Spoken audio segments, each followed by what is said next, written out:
The ground can disappear without any warning. This is the silent crisis of subsidence, where entire regions sink away over years, not from storms, but from hidden forces beneath the surface. By the end of this journey, you will understand the powerful and often invisible reasons why land vanishes and what it means for our future. We will uncover how a medieval city was swallowed by the sea and why some of our greatest modern metropolises are slowly descending. How do you think a civilization reacts when its very foundation begins to crumble? This descent is a slow-motion collapse, a quiet settling of the earth that unfolds over generations. Unlike the violent drama of an earthquake or the fury of a hurricane, subsidence is a creeping crisis. Geologists use that term because the change is so incremental, it often escapes notice until the consequences become impossible to ignore. The ground simply sinks millimeter by millimeter, year after year, driven by forces both natural and unnervingly human. The mechanics are deceptively simple. One of the most common drivers is the removal of what lies beneath our feet, particularly groundwater. Think of an aquifer as a giant, hidden sponge deep underground, supporting the layers of soil and rock above it. When we pump vast quantities of water out for drinking, for industry, for agriculture, we are effectively wringing out that sponge. The empty spaces left behind can collapse, and the ground above compacts, permanently losing its volume. It is an irreversible process, a one-way street where the land settles and cannot be inflated back to its original height. This compaction is why major cities, built atop such aquifers, are sinking inch by relentless inch. Other factors contribute, of course. The sheer weight of massive cities can compact soft, young sediments. Even gradual tectonic adjustments, the slow movement of the Earth's plates, can cause broad regional tilting and sinking. The impacts are profound, altering coastlines, damaging infrastructure, and silently reshaping our world. So we are left with a crucial question. If this invisible downfall is triggered by our own actions, what does that mean for the future of the places we call home? Centuries ago, a prosperous city simply disappeared from the map. Rungholt was a wealthy medieval port in the Wadden Sea, a hub of commerce whose merchants were said to be so arrogant they mocked God with their lavish parties. Then, in 1362, a great storm surge swept across the region, but the true story of its destruction is far more insidious than a single night of bad weather. The land upon which Rungholt was built had been silently betraying its inhabitants for generations. The people of Rungholt, in their quest for wealth and fuel, had extensively mined the peat from the marshy ground. Peat is a spongy, waterlogged soil. When drained and dug out, it undergoes a terrifying transformation. It shrinks, it compacts, and it oxidizes, literally wasting away. With every block of peat they removed for heating and salt production, the citizens were unknowingly pulling the supports out from under their own city. They were lowering the very ground they lived on, making it far more susceptible to the sea. So when that massive storm surge arrived, it did not just hit a resilient coastline. It overwhelmed land that was already weakened and sunken, a landscape made frail by human hands. The water consumed Rungholt in what became known as the Great Drowning of Men, an event that erased a city and claimed thousands of lives. This was not merely a natural disaster, it was a catastrophe enabled by slow, human-induced subsidence. Modern core samples taken from the mudflats tell this tragic tale clearly. The sediment layers reveal a history of peat extraction followed by sudden marine clay, the ghostly signature of the sea rushing in to fill the void. Rungholt serves as a hauntingly early example of a pattern we now see across the globe. It shows us that the most dangerous threats are not always the dramatic storms from the sea, but the quiet, incremental choices we make on the land. How many modern cities are repeating Rungholt's mistake, slowly sinking as they draw down the very resources that support them? Venice presents a modern echo of Rungholt's fate, a city of breathtaking beauty engaged in a constant, costly struggle with the sea. Its elegant palazzos and winding canals mask a slow-motion crisis. Since the early 20th century, the city has sunk more than 20 centimeters, a descent driven by a dangerous combination of natural forces and profound human intervention. The ground beneath Venice was always slowly settling, but this natural process was supercharged when industries began pumping massive amounts of groundwater from the deep aquifers. It was as if the city was drinking itself into the earth. This large-scale extraction of both water and methane gas caused the subsurface layers to compact, dramatically accelerating the sinking. At the same time, global sea levels began to climb, turning a manageable problem into an existential threat. The result is the increasingly frequent phenomenon of aqua alta, or high water, where storm surges flood the iconic Piazza San Marco and invade ground floor businesses and homes. The response has been one of the most ambitious and expensive engineering projects in history, the Mose Barrier System. This network of mobile gates is designed to rise from the seafloor to temporarily isolate the Venetian lagoon from the Adriatic Sea during extreme high tides. But this technological marvel is a defensive measure, a reaction to a problem that was significantly worsened by the city's own actions.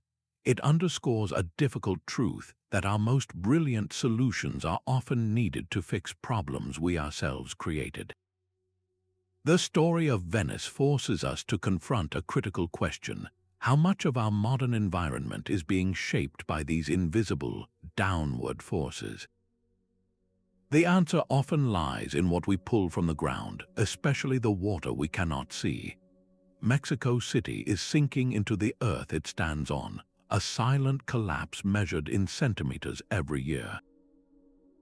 This is the direct consequence of tapping into a hidden resource, groundwater, on a colossal scale. Think of the ground beneath a city like Mexico City not as solid rock, but as a layered structure with deep, porous aquifers acting like saturated sponges that provide structural support. When millions of people pump out billions of gallons of water for drinking, bathing, and industry, we are essentially wringing out those sponges. The water pressure that once helped hold up the layers of clay and soil above drops dramatically. Without that internal support, the soil particles shift, settle, and compress into a denser, more compact state. The result is a one-way process called compaction, where the land permanently loses its volume and sinks. It is like a deflating balloon, but one that can never be reinflated. In some areas of Mexico City, the sinking has reached an almost unbelievable rate of 50 centimeters per year. This is not a gentle, uniform settling. As different parts of the aquifer are drained at different rates, the land sinks unevenly, creating massive fissures in the earth and causing monumental stress on the city's very bones. Centuries-old cathedrals tilt precariously, water and sewer pipes crack and rupture. The city is quite literally wrestling with its own foundation. This pattern repeats wherever our thirst outstrips the natural replenishment of aquifers. In California's vast Central Valley, one of the world's most productive agricultural regions, the insatiable demand for irrigation water has caused the ground to sink so drastically that it has damaged the very canals designed to bring water to the farms. This subsidence has permanently reduced the storage capacity of the aquifers themselves, creating a vicious cycle where more pumping leads to more sinking, which then reduces the future water supply. The cracks appearing in buildings and roads are just the visible symptoms of a much deeper crisis. They are the invisible cost of our water usage finally becoming visible. So what does this profound reliance on groundwater mean for our future habitable land? It forces us to recognize that the most stable ground can be made unstable from within, not by nature's whims, but by the relentless pull of our own pumps. But the story does not end with water. Deep beneath our feet, another kind of excavation is carving out emptiness, triggering a descent just as severe. Picture the vast networks of tunnels left behind by coal mining, or the immense cavities created when oil and natural gas are pumped from their underground reservoirs. When these resources are extracted, the ground above loses its internal support. The rock and soil layers, no longer propped up, begin to shift and settle into the newly created voids. Sometimes this happens slowly, a gradual sagging of the landscape. Other times it is terrifyingly abrupt, with the surface collapsing into a sinkhole without warning. In the Netherlands, decades of salt mining have left a legacy of sinkholes and measurable land lowering, a quiet crisis for a country already famously fighting the sea. Further south, in the marshlands of Louisiana, the withdrawal of vast quantities of oil and gas has been a major contributor to coastal subsidence. The very ground that supports the fragile wetlands is sinking, accelerating the erosion that sees a football field of land vanish into the Gulf of Mexico every hour. This is a double collapse where the pursuit of one resource not only lowers the land but also destroys the natural buffers that protect it. The pattern repeats globally. In Indonesia, the frantic subsidence of Jakarta is a perfect storm of causes, where uncontrolled groundwater pumping is compounded by the sheer weight of the city and the destabilizing effects of sand and mineral mining. The result is a metropolis sinking at a rate that defies belief, forcing the government to plan a colossal and costly relocation of the capital. The economic gains from pulling resources from the earth are often immediate and obvious, but the geological bill always comes due. It forces us to confront a difficult equation. How do we weigh the temporary wealth drawn from the ground against the permanent loss of the ground itself? Sometimes the very ground that gives us life can also be our greatest vulnerability. The fertile deltas and floodplains that have cradled civilizations for thousands of years are now sinking under the immense weight of their own history. These landscapes were built grain by grain, layer upon layer, from sediment washed down by mighty rivers over millennia. But this loose, uncompacted soil is not a permanent foundation. Over time, the sheer weight of the upper layers presses down on the deposits below, squeezing out water and air, forcing the particles closer together. The land consolidates, and in doing so, it slowly, inexorably sinks. This natural process of sediment compaction has been a geological fact for eons, but today, human actions are turning this gradual sinking into a rapid collapse. Consider the Mississippi River Delta. For centuries, the river acted as a vast conveyor belt, carrying sand, silt, and clay from the heart of the continent and spreading it across the delta in annual floods. This constant replenishment built the land and counteracted the natural sinking, but we have tamed the river. A vast network of levees and dams now constrains its flow, preventing floods but also starving the delta of the very sediment it needs to stay above water. The land continues to compact, but the fresh layers of material are no longer arriving. Scientists from the United States Geological Survey explain that this natural compaction, supercharged by our interventions, is causing staggering land loss. Marshes are dissolving into open water, and protective barrier islands are shrinking, leaving coastal cities like New Orleans more exposed to storm surges with every passing year. A similar story unfolds on the other side of the world, in the Nile Delta. This ancient breadbasket which sustained the pharaohs is now compacting as its fertile soils settle. The construction of the Aswan High Dam in the 1960s trapped the Nile's sediment in Lake Nasser, cutting off the delta's supply of new earth. At the same time, the extraction of groundwater and natural gas from beneath the delta is further accelerating the subsidence. The land is sinking just as the global sea level is rising, creating a devastating convergence that threatens to inundate vast tracts of farmland and displace millions of people in cities like Alexandria. The lesson from these sinking deltas is stark. We have disrupted the delicate geological balances that took nature thousands of years to create. We built civilizations on these fertile plains, only to undermine their stability by cutting off their lifelines. This reveals a profound environmental interplay, where our attempts to control nature often set in motion a chain of consequences that we are only beginning to understand. And this interplay does not just affect our coastlines. What if the very act of building our greatest cities is itself a force of subsidence, pressing down upon the Earth with an unbearable weight?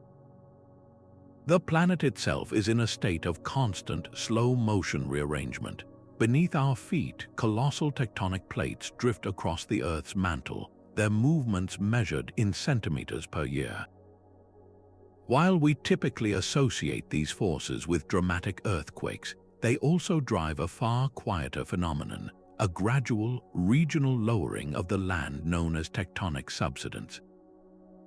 In places like the Pacific Northwest, the Juan de Fuca Plate is slowly diving or subducting beneath the North American Plate. This process does not just build mountains, it also pulls down the overriding continental edge, causing it to sag over centuries. This is not a sudden collapse, but a relentless, barely perceptible descent that can silently compound the threats from rising seas. Geophysicists can map these zones and predict the long-term trends, yet the danger remains insidious. In Japan and Chile, this tectonic sinking amplifies coastal erosion and flooding risks, making shorelines inherently more vulnerable. Elsewhere, the Earth's crust is still adjusting to changes that happened thousands of years ago. In parts of Alaska, the land is sinking due to a process called glacial isostatic adjustment. Imagine the Earth's crust as a memory foam mattress. During the last ice age, immense glaciers pressed down on the land. Now that ice has melted, the areas that were once burdened, like Canada and Scandinavia, are slowly rebounding upward. But this upward push in one area often means a corresponding sinking in adjacent regions, a tectonic seesaw that is reshaping coastlines. These deep earth movements remind us that the ground we perceive as solid is part of a dynamic, living system. The stability of entire regions is influenced by processes that began long before human civilization. How do these ancient planetary shifts interact with the very modern problem of a warming climate? The immense ice sheets of the last ice age did more than just carve valleys. They pressed down upon entire continents with a weight almost beyond comprehension. Now, as that ice has melted away over thousands of years, the Earth's crust is still groaning back into place, like a memory foam mattress slowly recovering its shape. This slow rebound is known as glacial isostatic adjustment. The areas once buried under miles of ice, like northern Canada and Scandinavia, are now rising, a phenomenon called post-glacial rebound. But this upward push in one place creates a sinking response in others, a vast geological seesaw. The Chesapeake Bay region on the United States East Coast is a prime example. As the land to the north rises, the crust there is tilting, causing the Chesapeake to sink.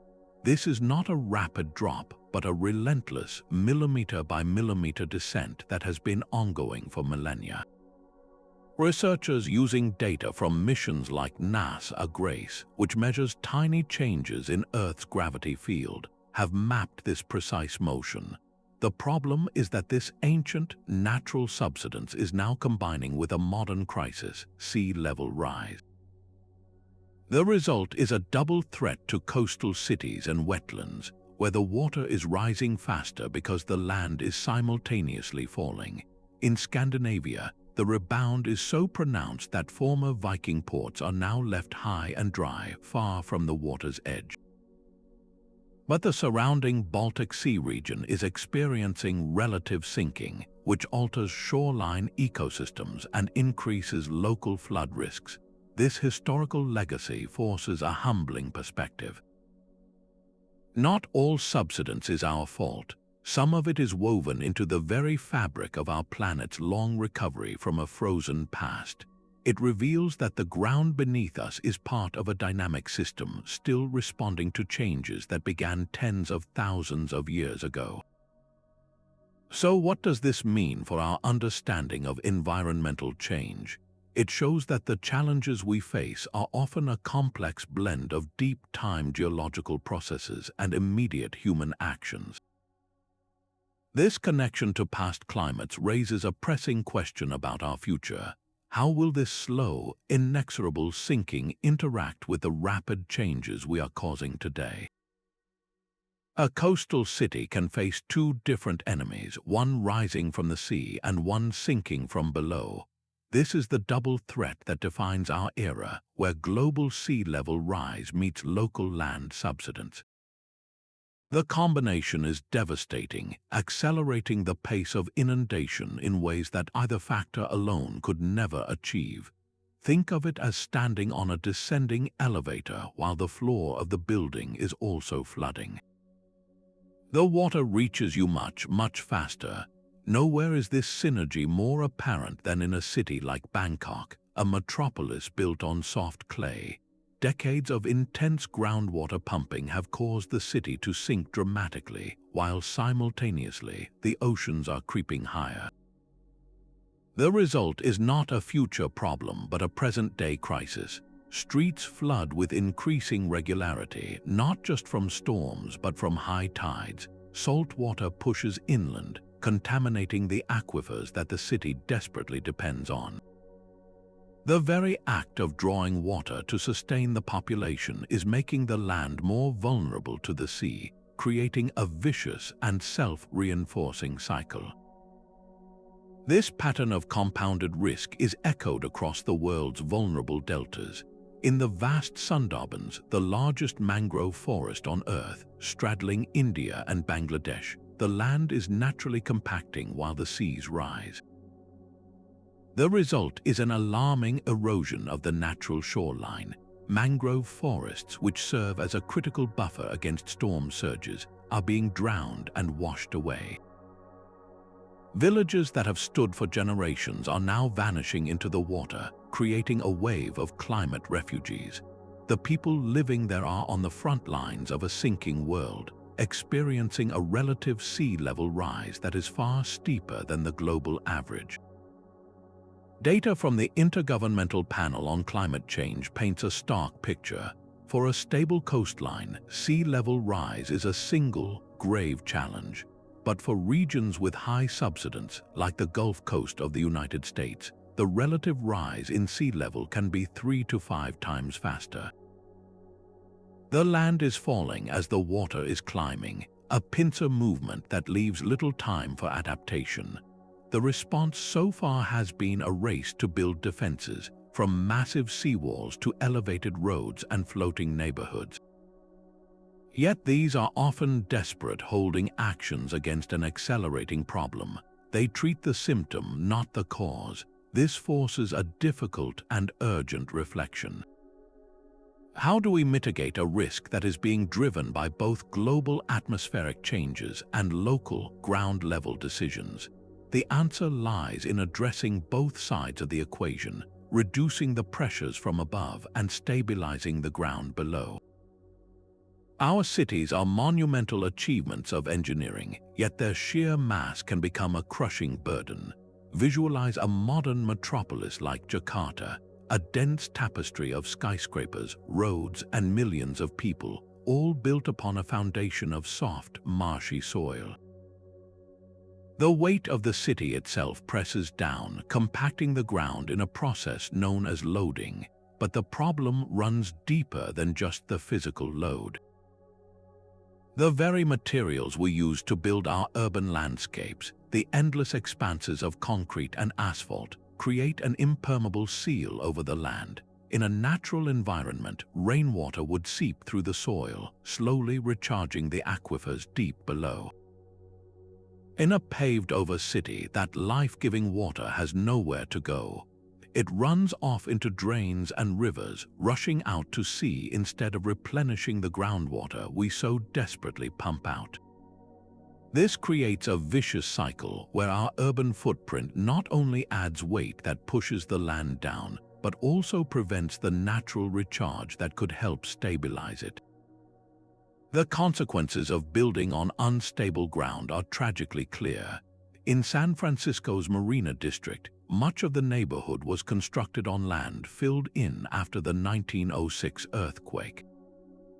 This artificial ground, a mix of sand, rubble, and other loose materials, was highly susceptible to liquefaction during the 1989 Loma Prieta earthquake. The solid ground turned momentarily into a liquid slurry, causing buildings to sink and collapse. It was a stark lesson in the dangers of ignoring geology. For centuries, the Netherlands has waged a constant, engineered battle against subsidence. By reclaiming land from the sea, they created prosperous polders, but these areas require eternal vigilance. An intricate network of dikes and powerful pumps must work ceaselessly to keep the water out, because the reclaimed peat and clay soils will compact and sink the moment that vigilance fails. This raises a profound ethical question for our time. As our global population grows and urbanizes, where and how should we build? Do we continue to construct colossal cities on geologically fragile coastlines and drained wetlands, fighting a forever war against sinking, or do we fundamentally rethink our approach to settlement? The search for alternatives is urgent, exploring designs that work with the land rather than against it. From floating neighborhoods to cities that prioritize permeable surfaces, sustainable growth means recognizing that the ground beneath our feet is not an inert platform, but a living, breathing system that we are pressing down with every ton of concrete and every drop of water we prevent from reaching it. The soil that nourishes our food can also be its own undoing. Across the world's great agricultural plains, the very techniques we use to feed billions are quietly undermining the stability of the land. This begins with water, but not in the way you might expect. Over-irrigation, the practice of flooding fields with more water than the plants can use, does more than just hydrate crops. It slowly washes away the essential organic matter that gives soil its spongy, resilient structure. Agronomists warn that this constant saturation leaches away the decomposed plant and animal residues that bind soil particles together. What remains is a denser, more compacted layer of subsoil, a hard pan that water cannot easily penetrate. This process is dramatically accelerated by the immense weight of modern farming machinery, tractors and harvesters that press down upon the earth with a force that further squeezes the life and the air out of the ground. The result is a double loss. The land not only sinks, but its ability to hold water for future crops is permanently diminished. In California's San Joaquin Valley, the heartland of American agriculture, this phenomenon has reached staggering proportions. Decades of intensive farming have caused the land to sink by many meters in some areas. This is not a subtle shift. It is a collapse so severe it has fractured the very infrastructure built to support the farms. Canals designed to carry water now sit above the fields they are meant to serve, their concrete channels cracked and useless as the earth beneath them falls away. Roads buckle and warp, creating a broken landscape that mirrors the broken cycle below the surface. A similar story unfolds half a world away in the Mekong Delta. Here, the relentless demand for rice and the expansion of shrimp farms are pushing the land to its limit. The constant flooding of rice paddies and the construction of brackish ponds for aquaculture are causing the delta to compact and sink.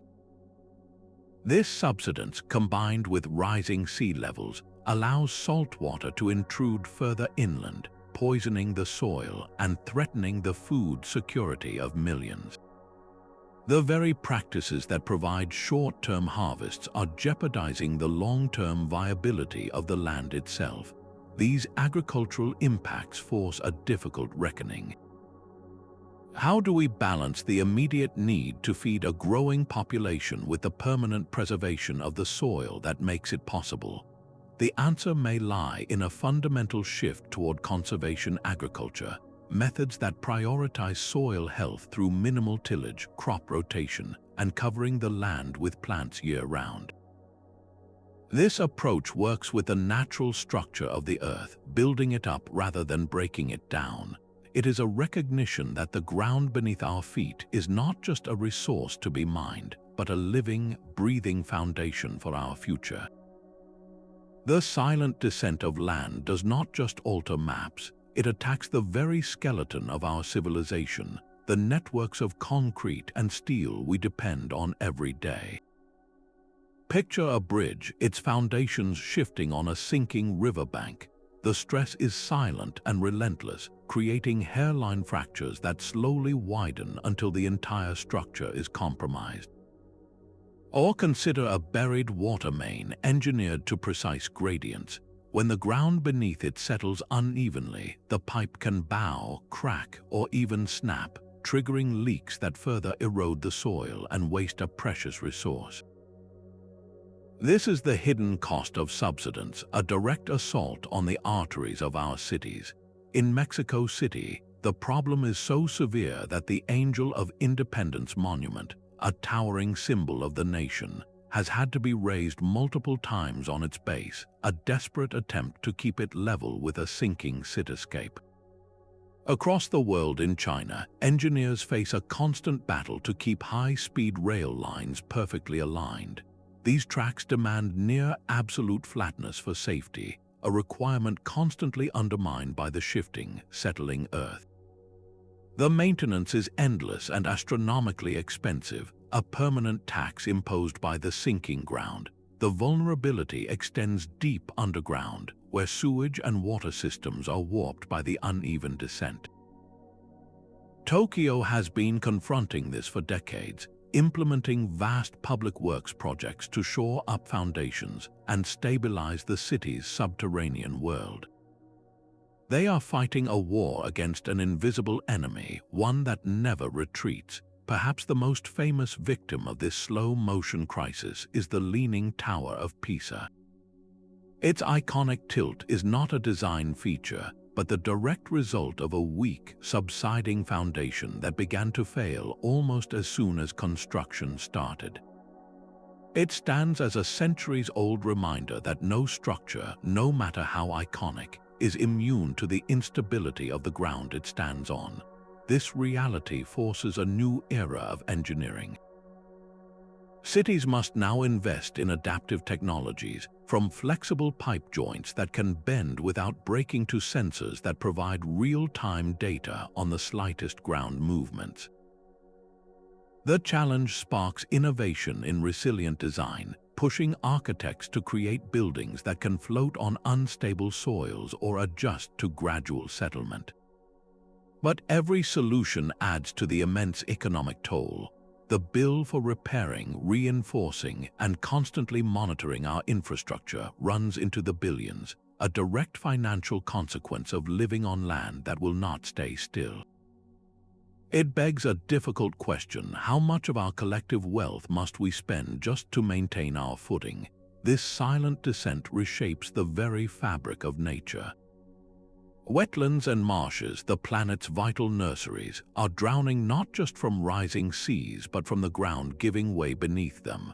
These ecosystems depend on a delicate balance of water levels and the steady accumulation of sediment to sustain their unique plant and animal life. When the land sinks, that balance is shattered. In the Florida Everglades, a river of grass that once flowed freely, decades of drainage for agriculture and urban development have caused the peat soils to dry out, oxidize, and literally vanish.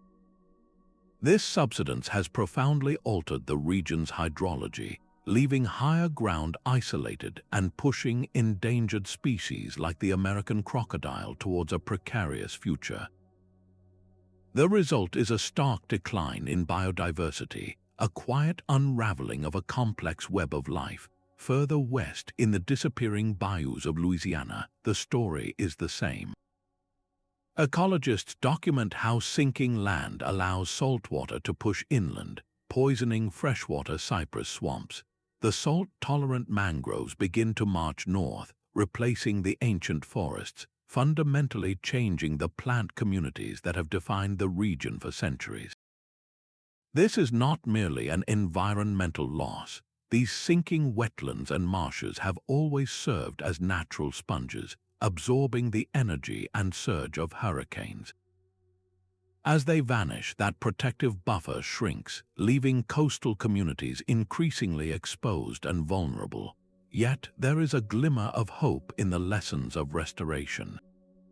In the Rhine Delta, ambitious projects are deliberately breaching dikes to reintroduce natural river flows onto sinking farmland.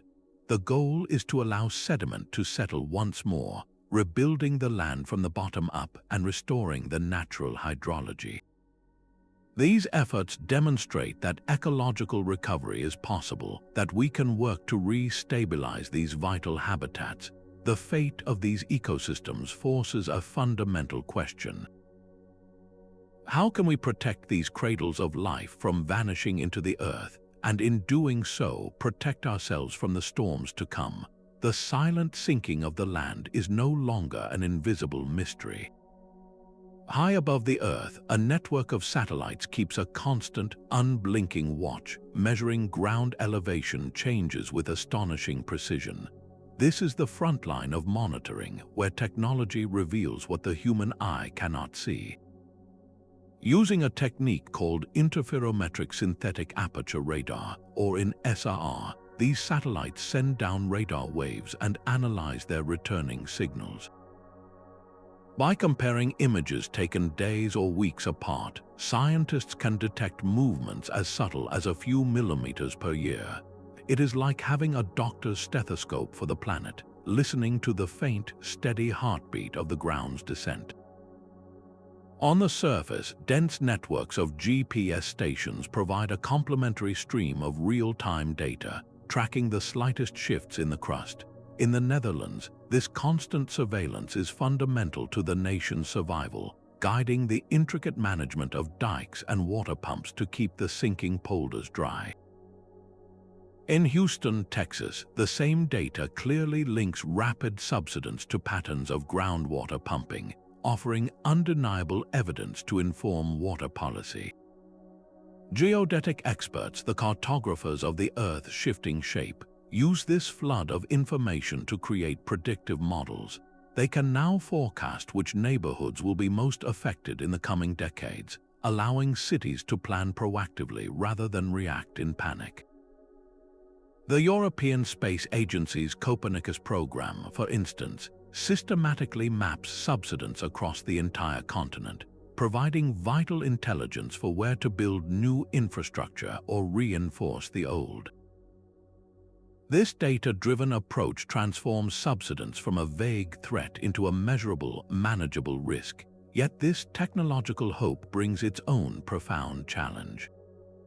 The data is only as powerful as our willingness to act on it. How does a small coastal town, watching the maps turn a deeper shade of red each year, translate that satellite warning into a practical plan to save its community? The gap between knowing and doing becomes the new frontier in the fight against a sinking world. Ancient empires have crumbled not just from invasion, but from the ground literally giving way beneath them. In the Fertile Crescent of Mesopotamia, the cradle of civilization, a sophisticated network of irrigation canals once turned the desert into a breadbasket. But this engineering triumph carried a hidden, long-term cost. As water evaporated from the fields, it left behind mineral salts that slowly poisoned the soil. Worse, the constant saturation of the ground caused the underlying layers to compact and sink. Historians examining the ruins of great cities like find evidence of a landscape in collapse, where rising water tables and subsidence made the land increasingly barren and unmanageable. The very system that fed the empire ultimately degraded the foundation it was built upon, forcing populations to abandon once prosperous regions. A similar story unfolded an ocean away in the Mayan lowlands. There, widespread deforestation to fuel growing cities and create farmland triggered severe soil erosion. The protective tree canopy was gone, and with nothing to hold the earth in place, the land washed away. This loss of topsoil altered the local climate, intensifying droughts and causing the ground to compact further. The combination of environmental stress and subsidence crippled their agricultural base, contributing to the society's famous and mysterious collapse. These are not isolated tales of misfortune. They are stark historical patterns, demonstrating that subsidence has been a silent player in human history for millennia, often accelerated by our own manipulation of the environment. The ruins of these great cultures pose a haunting question for our modern world. How many of our own practices, from intensive agriculture to urban development, are repeating the same geological mistakes? The past teaches us that a civilization's longevity is deeply tied to the stability of the ground it cultivates and builds upon. A warming planet is actively reshaping the ground beneath our feet. As global temperatures climb, two powerful forces are set into motion, directly accelerating the silent crisis of subsidence. The first is the dramatic melt of glaciers and ice sheets, which adds enormous volumes of water to the ocean. The second is thermal expansion, where the existing seawater itself expands as it warms. Together, these processes drive sea level rise, but their impact is profoundly unequal. For a coastline already sinking from groundwater pumping or sediment compaction, the rising ocean is not just a threat, it is a multiplier. The water climbs faster because the land is simultaneously falling, creating a devastating convergence that can overwhelm even the most robust defenses. Climate models from the Intergovernmental Panel on Climate Change project that regions like the Ganges-Brahmaputra Delta, home to millions, will face amplified risks. Here, the natural sinking of the delta is supercharged by rising seas and more intense cyclones, a triple assault that threatens to submerge vast areas within this century. But the connection runs deeper than just the coastline. In arid regions, climate change is linked to more frequent and severe droughts. When the rains fail, the response is often to drill deeper and pump more groundwater for farms and cities. This desperate act to combat a dry spell directly worsens the subsidence, creating a dangerous feedback loop where the solution to one environmental crisis actively fuels another. Nowhere is the physical transformation more stark than in the Arctic. The permanently frozen ground known as permafrost is thawing at an alarming rate. This ground ice has acted as a solid foundation for millennia, but as it melts, the soil structure collapses, causing the land to slump and sink. Roads buckle, buildings tilt, and pipelines are ruptured, all while the thawing process releases vast stores of methane and carbon dioxide into the atmosphere, further accelerating the global warming that started the cycle. This intricate web of cause and effect makes one thing clear. We can no longer view subsidence as an isolated geological event. It is inextricably linked to the broader climate system, a global problem demanding solutions that address both the sinking of the land and the warming of the planet. How do we build a future that is resilient to both of these intertwined threats? The silent descent of land carries a staggering price tag, a multi-billion-dollar drain on economies that unfolds year after year. This is not a future expense but a present reality, where the cost of inaction far surpasses the investment in solutions. In the United States alone, Subsidence inflicts tens of billions of dollars in annual damages. The evidence is everywhere, from the cracked foundations of suburban homes in Texas that trigger thousands of insurance claims, to the buckled canals in California that require constant, costly repairs. Every fissure in a road, every tilted building, and every ruptured water main adds another line item to a collective bill that society is forced to pay. For the insurance industry, this has become a central crisis, with premiums rising in high-risk areas as actuaries recalculate the odds of a different kind of disaster, one that happens in slow motion. Economists track a direct correlation between sinking land and falling property values, a market signal that the very ground an asset sits on is no longer a sure bet. The most profound investments, however, are those made to prevent catastrophe. The Netherlands Delta Works, a monumental system of storm surge barriers, cost well over $10 billion to construct. This was not an optional project but an existential necessity for a nation where much of the land lies below sea level, perpetually sinking. It is the price of staying dry, a permanent infrastructure tax imposed by geology. Conversely, the cost of ignoring the problem can be catastrophic. In China's densely populated coastal megacities, where rapid subsidence has been documented for years, a single major storm event can lead to losses in the hundreds of billions, as floodwaters overwhelm defenses and inundate areas that are now topographically lower and more vulnerable. These case studies present a stark economic equation: pay a high price for prevention now, or face an astronomically higher bill for recovery later. This immense financial burden forces difficult questions about responsibility. Who pays for the repairs, the reinforcements, the relocations? Is it the individual homeowner with the sinking foundation, the municipal government with the broken pipes, or the national taxpayer funding the seawalls? The search for equitable economic strategies is urgent. Some regions are exploring innovative funding models, like special assessment districts where property owners in sinking zones collectively fund stabilization projects. Others are pushing for regulations that require developers to conduct thorough subsidence risk analyses before breaking ground, internalizing a cost that is often passed on to the public. The core challenge is to make resilience financially sustainable, transforming a reactive cycle of repair into a proactive strategy of investment. How do we place a value on stable ground, and are we willing to pay that price before the cracks begin to show? The true cost of subsidence is measured not in centimeters of descent, but in the fracturing of human lives. For generations, families in Louisiana's bayou communities have lived in harmony with the water, their identities woven into the marshes. Now they are becoming climate refugees in their own country, watching as the graves of their ancestors are swallowed by the encroaching Gulf. Their pleas for action are a powerful form of environmental justice, a demand that the world recognize the loss of a culture along with the loss of land. This displacement is a global story.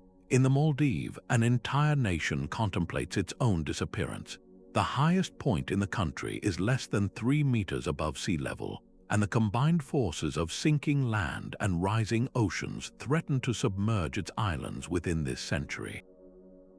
The potential loss is not just territorial but existential, erasing the unique language, traditions, and sovereignty of its people. Where does a nation go when its homeland vanishes from the map? Within sinking regions, the burden is never shared equally. Anthropologists observing the river deltas of Bangladesh see a stark divide. Those with financial means can afford to raise their homes on earthen plinths or relocate to safer, higher ground. But the poorest residents, often with the deepest ancestral ties to the land, are left most exposed. They are forced into a heartbreaking choice: stay and risk everything or become displaced persons, losing their community's social fabric along with their homes. This erosion of place has a profound psychological toll, creating a deep-seated grief for a lost past and an uncertain future. How do we support these communities on the edge? The answer must extend beyond engineering. It requires empathetic policies that prioritize cultural preservation and community-led relocation, ensuring that in the face of a sinking world, we do not also lose our humanity. Human ingenuity is now pushing back against the sinking Earth. We are no longer passive victims of this slow-motion collapse. We are becoming active participants in a geological struggle, deploying advanced engineering to stabilize the very ground we stand on. One of the most promising approaches targets the root cause, the emptying of aquifers. In a process called artificial recharge, treated wastewater or diverted river water is deliberately pumped back down into the deep aquifers. It is like refilling the giant, depleted sponge beneath the city. In parts of Japan, where land subsidence was once a severe crisis, large-scale injection projects have successfully slowed, and in some areas even halted, the relentless descent. This is not a temporary fix. It is a fundamental effort to restore the hydrological support system that nature took millennia to build. Alongside this, engineers are rethinking the very weight of our cities. The development of ultra-lightweight, high-strength materials for construction can significantly reduce the loading pressure on vulnerable soils. Every skyscraper built with these advanced composites is one less ton of force pressing down on compacting ground. On the defensive front, Venice's MOSE barrier system stands as a monumental example of holding back the sea. Its 78 mobile gates lie dormant on the seafloor, rising only when a dangerous high tide threatens the lagoon, creating a temporary wall against the flood. It is a breathtaking feat of reactive engineering, but the next generation of solutions is even more integrated. Researchers are experimenting with injecting geopolymers, a synthetic, cement-like material, deep into the soil to bind loose particles together, creating a more solid, artificial foundation. And networks of smart sensors, buried throughout cities like Shanghai, provide a constant, real-time pulse of the ground's movement. These systems can detect the subtlest shifts, offering an early warning that allows for preventative maintenance before a crack becomes a catastrophe. Yet for all their brilliance, these technologies present a formidable challenge. The financial cost is astronomical, often running into the billions for a single city-wide project. The energy required to pump vast quantities of water underground or to operate massive barrier systems is immense, and the technical complexity means that a solution tailored for the soft clays of Tokyo may be utterly useless for the peaty soils of the Netherlands. This forces a difficult and expensive question. Can we really engineer our way to stability for every sinking city, or are these high-tech answers only feasible for the wealthiest corners of the world? Governments are now stepping in to regulate the very ground beneath our feet. The invisible hand of subsidence is being met with the visible hand of policy, a necessary response to a problem that individual action cannot solve.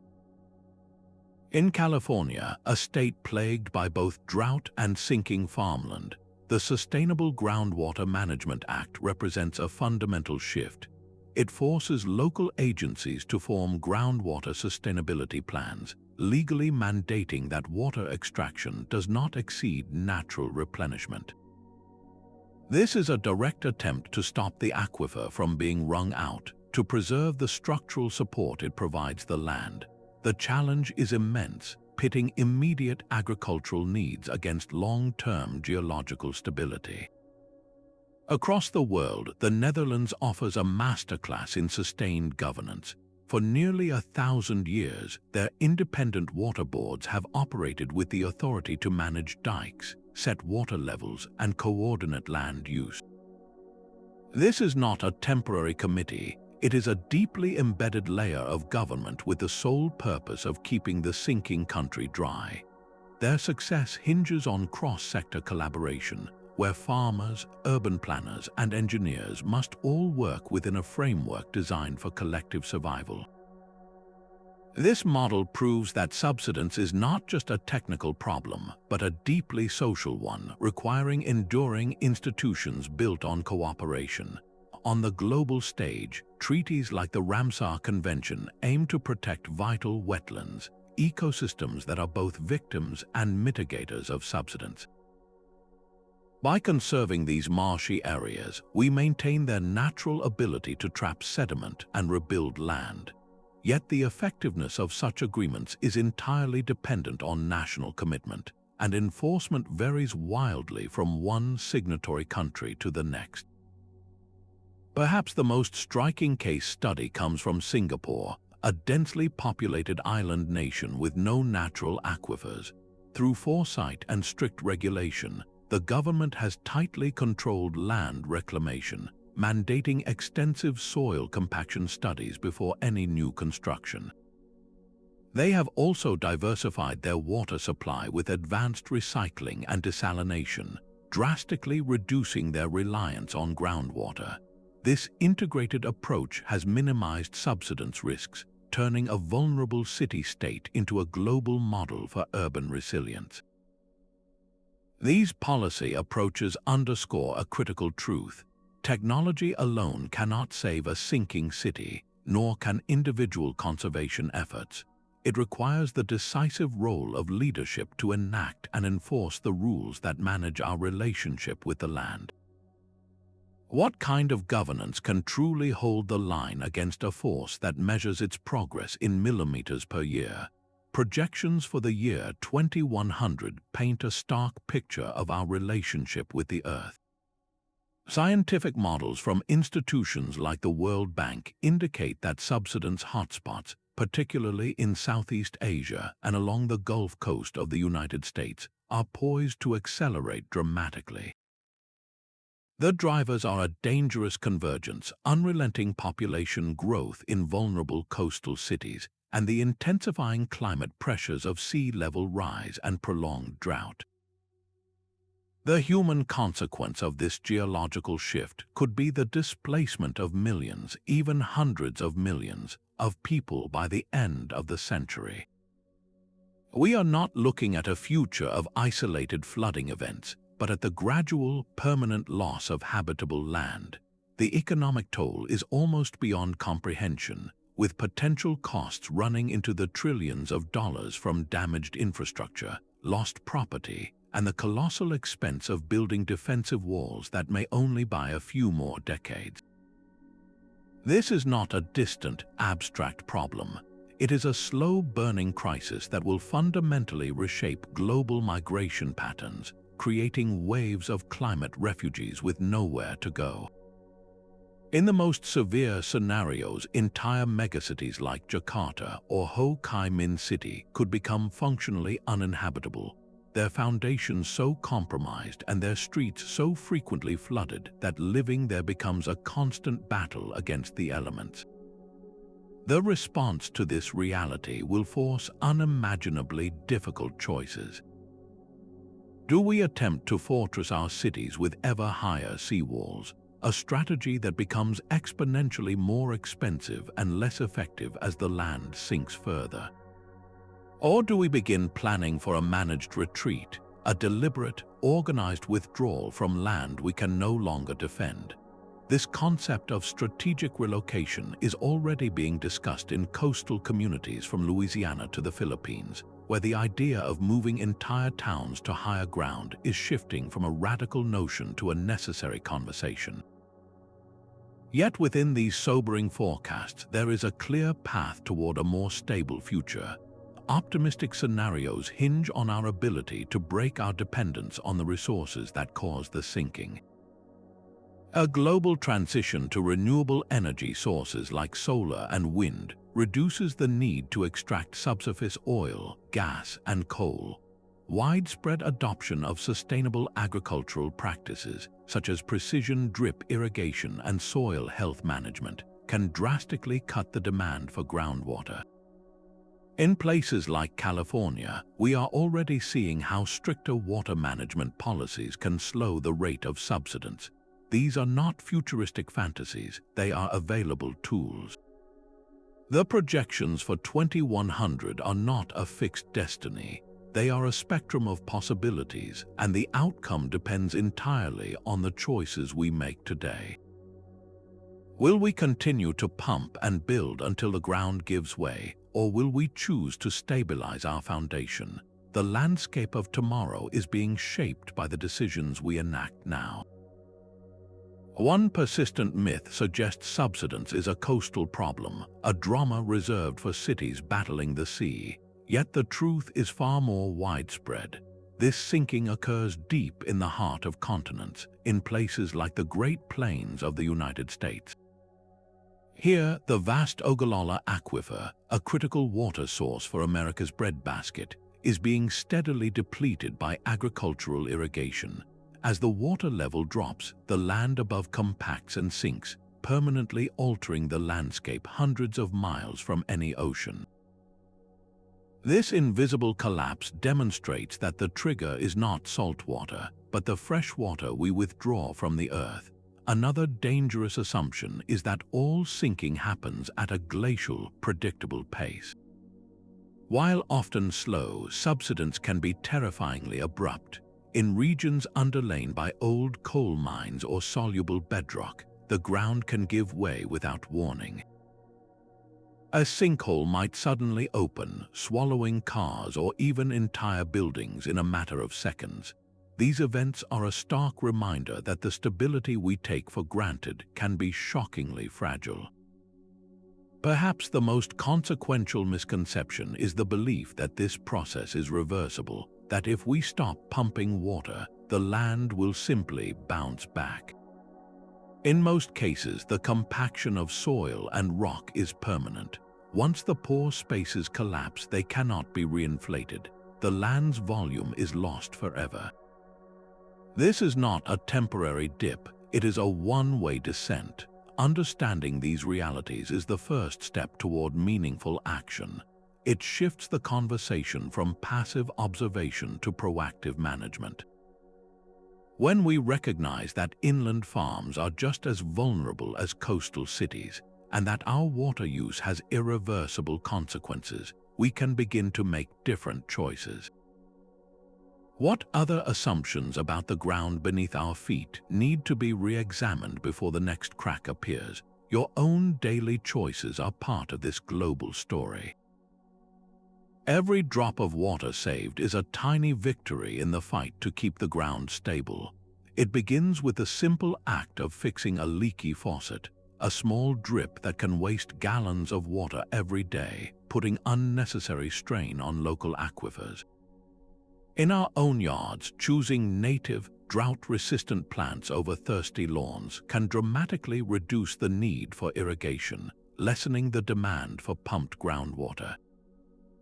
These are not just minor adjustments, they are direct contributions to the structural support of the land beneath your community. Your influence extends beyond the home.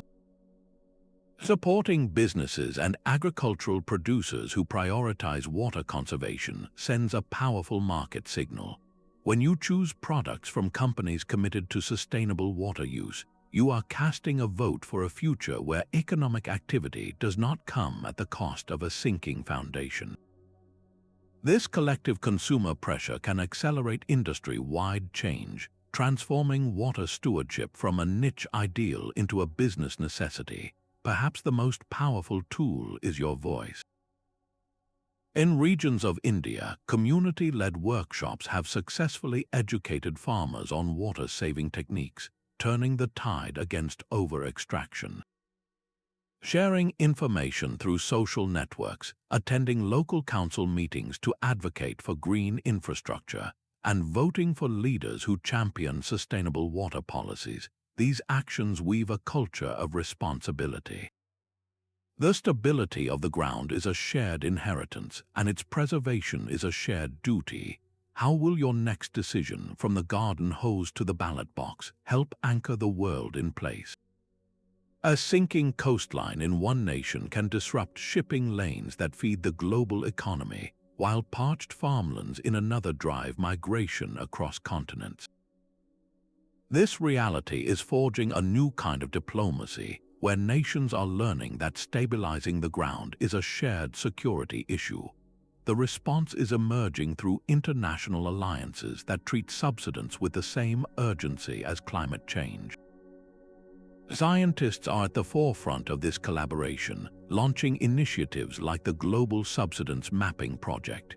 This effort pools data from satellites and ground sensors across dozens of countries, creating the first truly comprehensive atlas of the world's sinking land. By sharing this intelligence openly, researchers in Vietnam can apply lessons learned from the Netherlands, and engineers in Mexico can adapt solutions pioneered in Japan. This collective knowledge accelerates the search for effective strategies, turning local problems into a global puzzle that the world's best minds are solving together. On the diplomatic front, this cooperation extends to the very rivers that span borders.